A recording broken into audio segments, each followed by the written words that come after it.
Informasi selanjutnya untuk Anda pendengar ini terkait dengan instruksi Menteri Dalam Negeri nomor 38 tahun 2021. Ada informasi yang mengatakan bahwa ada terkait aturan terbaru PPKM menyebutkan bahwa penumpang pesawat terbang yang sudah menerima dosis kedua vaksin COVID-19 ini tidak perlu lagi melakukan tes swab PCR sebagai salah satu syarat penerbangan. Apakah informasi ini betul dan kemudian bagaimana informasi lanjutannya akan kami konfirmasi bersama dengan Ketua Bidang Komunikasi Publik Satgas COVID-19 Nasional, Heri Trianto yang sudah bersama Pro 1 RRI. Pro 1, Kanal Inspirasi. Pak Heri, Assalamualaikum, selamat pagi Pak Heri.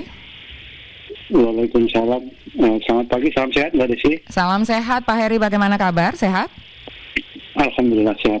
Ya, informasi ini terkait dengan instruksi Menteri Dalam Negeri nomor 38 tahun 2021 terkait aturan terbaru PPKM yang menyebutkan bahwa penumpang pesawat ini yang sudah menerima dosis kedua vaksin COVID-19 tidak perlu tes swab PCR lagi, termasuk saya juga sudah nih Pak Heri. Kalau memang benar, ini kemudian menjadi kabar baik untuk kami. Apa benar Pak Heri? Iya, jadi memang ada diatur dalam instruksi Menteri Dalam Negeri terakhir ya, karena memang tiap minggu itu mengalami perubahan terkait perubahan status di PPKM gitu. Jadi untuk syarat pelaku perjalanan ini, bagi mereka yang sudah vaksin 2 kali memang tidak diwajibkan untuk menjalani PCR jika melakukan perjalanan gitu, menggunakan pesawat udara. Okay. Tapi mereka juga tetap disyaratkan untuk melakukan mitigasi atau screening melalui tes antigen. Jadi tetap diupaya untuk screening itu dilakukan, tetapi memang bukan PCR yang menjadi syarat sebagaimana ketentuan sebelumnya. Ya, jadi sudah mulai berlaku ya Pak Heri ya, bahwa ini hanya perlu tes antigen, tidak perlu PCR lagi. Untuk semua penerbangan di Indonesia atau berlaku di tempat-tempat tertentu saja Pak Heri, misalnya kalau ada pemerintah yang secara otonomi memberlakukan bahwa harus melakukan PCR, kita harus mengikuti kebijakan pemerintah setempat begitu Pak Heri? Iya, yang di kedua, jadi masing-masing daerah itu juga bisa melakukan asesmen terhadap situasi di daerahnya masing-masing dalam rangka kemudian melakukan mitigasi. Jadi jika ada daerah yang masih memerlukan atau mensyaratkan PCR sebagai syarat perjalanan itu masih diperkenankan. Ini seperti sebelumnya juga seperti itu, begitu Mbak Desi. Jadi beberapa daerah itu punya ketentuan turunan gitu untuk memastikan daerah mereka juga terlindungi dari kasus penularan. Mengingat memang situasi sekarang kendati kurva penularannya terus menurun, tetapi kita tetap harus waspada dalam melakukan manajemen risiko terkait dengan penularan ini. Jadi kita sudah punya pengalaman beberapa kali bahwa naik turunnya kasus itu biasanya ketika kasus turun diikuti oleh pengabaian protokol kesehatan yang mulai kendor itu terus kemudian terjadi kenaikan lagi. Tentu saja kita tidak ingin hal itu terjadi, maka semua daerah itu diharapkan juga benar-benar tetap disiplin dalam menjaga daerahnya masing-masing sehingga bisa mengatur hal-hal yang dipandang perlu untuk melindungi dari penularan. Ya, jadi semisal pemerintah Provinsi Bali begitu ya, masih menetapkan pemberlakuan masuk ke daerahnya menggunakan PCR, ini akan instruksi Menteri Dalam Negeri ini akan menyesuaikan dengan aturan turunan dari pemerintah provinsi setempat begitu Pak Heri ya? Iya, betul. Ya.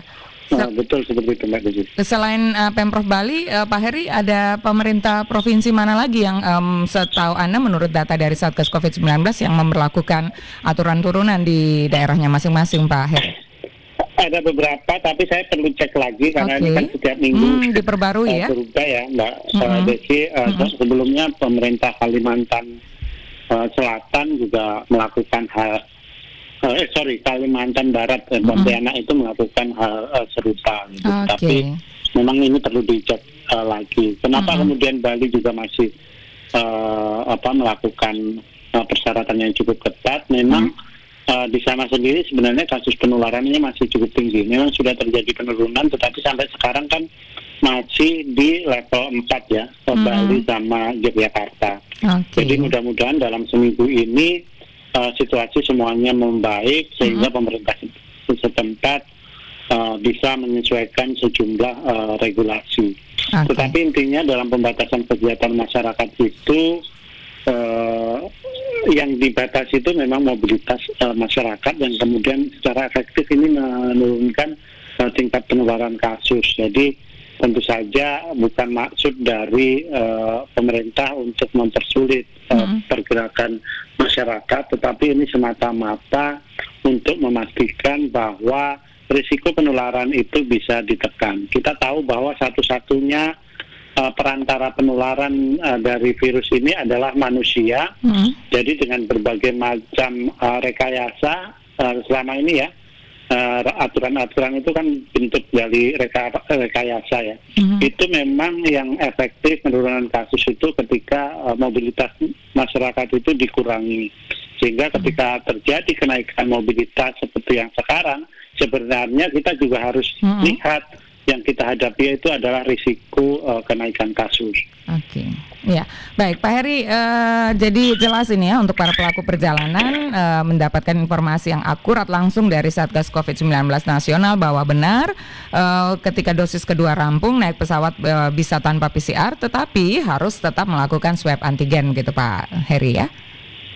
Iya betul, ini baik. Juga sebagai salah satu upaya untuk mendorong masyarakat segera menyelesaikan vaksinasi ya, mereka segera menyelesaikan paket vaksinasinya, sehingga kita ini bisa juga segera bergerak maju, karena sampai saat ini sudah lebih dari 100 juta dosis vaksin disuntikan, tetapi secara keseluruhan yang baru mendapatkan dosis 2 kali itu masih 20-an%. Jadi dengan regulasi ini juga akan mendorong masyarakat yang sudah vaksin pertama untuk segera menyelesaikan jika sudah tiba waktunya untuk mendapatkan dosis kedua.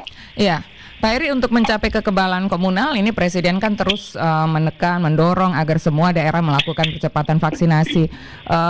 Kondisi atau ketersediaan vaksin di seluruh provinsi di Indonesia, menurut pantauan dari Satgas COVID-19 Nasional, apakah masih mencukupi dan apakah ada informasi akan datang kembali vaksin untuk Indonesia dalam waktu dekat ini, Pak Heri?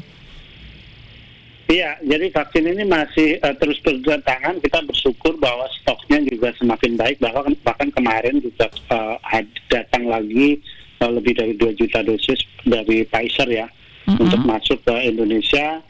Sehingga bulan Agustus dan September ini diharapkan menjadi puncak penyuntikan harian tertinggi gitu, dan di September ini kita menargetkan suntikan harian itu lebih dari 2 juta atau 2 juta 200-an bisa dilakukan dengan memanfaatkan segala sumber daya yang ada. Tetapi memang harus diakui Mbak Desi bahwa untuk mencapai itu tidak mudah, apalagi kondisi geografis Indonesia ini yang sangat beragam ya, terdiri dari pulau-pulau gitu, misalnya di NTT gitu kan juga banyak pulau, jadi juga tidak mudah untuk kemudian membawa cold storage gitu ya untuk penyimpanan ini kan harus diperhatikan juga gitu ya. Mereka harus disimpan di kondisi dingin yang kemudian juga memerlukan treatment yang sangat hati-hati agar vaksinnya tidak rusak. Ini adalah salah satu kendala yang kenapa kemudian vaksin itu juga kadang agak sulit menjangkau di daerah terluar atau terdalam di Indonesia. Tetapi komitmen pemerintah sudah jelas bahwa kita akan memberikan vaksin ini kepada 200 juta masyarakat Indonesia, sehingga kekebalan komunal yang diharapkan itu bisa terwujud. Amin, itu harapan kita bersama. Pak Heri, terima kasih waktunya bersama Pro1 RRI. Tetap sehat, salam semangat ke Jakarta Pak Heri ya. Terima kasih, salam sehat Mbak Desi. Terima kasih, selamat pagi. Pro1, kanal inspirasi. Bersama kami baru saja